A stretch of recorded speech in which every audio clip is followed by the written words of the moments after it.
This book summarizes countless hours of research into the effects of body alarm reactions on the human body.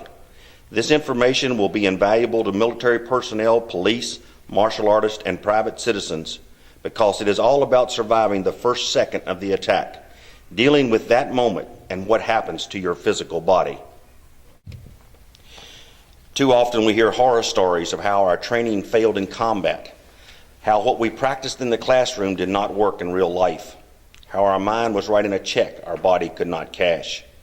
Then we also hear success stories of how the 120-pound mother lifts a car off of her child.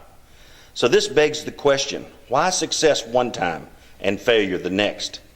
Could it be because that is the way we are made and how we use or misuse the power of the human body?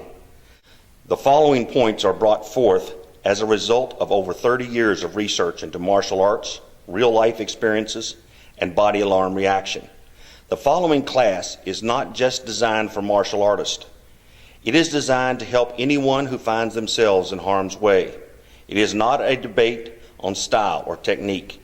It is designed to show you things about how the body works, its natural defenses, and its ability to react and defend itself. We will be demonstrating strengths and weaknesses of the body. How you deploy that knowledge will be left up to you, because knowledge is not power. It is the application of knowledge that is power. Accept the fact you will probably be attacked by someone who is bigger, faster, and stronger than you are. Big fish will always eat little fish. It is not often that an attacker sits around thinking to himself, let's see if I can find someone who is really going to put up a fight, someone who may know how to defend themselves and may know how to really hurt me. Instead, he is looking for an easy mark, someone he can attack, rob, injure, and escape from easily. So we'd better plan our defense to deal with a bigger, faster, stronger attacker, remembering that you have less than a 10% survivability if you are sucker punched or ambushed successfully. Humans have 2 arms and 2 legs, and they will be affected by body alarm reaction when startled, scared, or attacked. So what does body alarm reaction really do to you? When startled, scared, or attacked, the human body hits the bloodstream with a powerful cocktail, which causes all types of fun things to occur, such as muscle tightening, loss of fine motor skills, increased blood pressure, audio exclusion, tunnel vision, time distortion, and increased strength. All of these things could be good or bad depending upon how you train yourself to deal with them.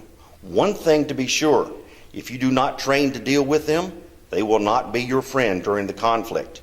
In fact, most of the time they are a real problem and greatly diminish your chance of survival.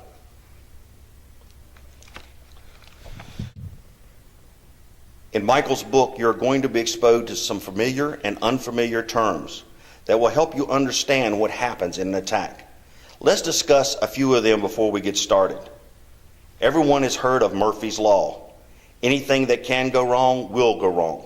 It is just a rule of combat you need to prepare for, and for the fact that nothing goes according to plan once the first shot is fired or the first punch is thrown. Body alarm reaction exists, and it will be your best friend or your worst enemy, depending upon how you use it. Everybody has heard the term KISS. Keep it simple, stupid. The easier the move, the better. The more complex the movement, the less chance it has for success. Remember Murphy's Law. Hicks' Law states, when startled or scared, the brain has to start making decisions. Example being left, right, up, down, punch, don't punch, run, etc. Every time you remove a decision from the equation, you are that much faster and your survivability goes up. The OODA loop: observe, orientate, decide, and act. This is the process the brain goes through before it acts. Get caught in the OODA loop, where you keep observing and orientating yourself to a new scenario, and you freeze. You become an easy target, and your chance of survival goes down again. This is where you decide whether to take the high road or the low road. The high road involves more decision making and is slower. The low road is just reaction. It's much faster, but has a higher chance of overreacting. With all of that being said, we have designed a program to place you in a position where you have the greatest chance of survival and the least chance of being seriously injured.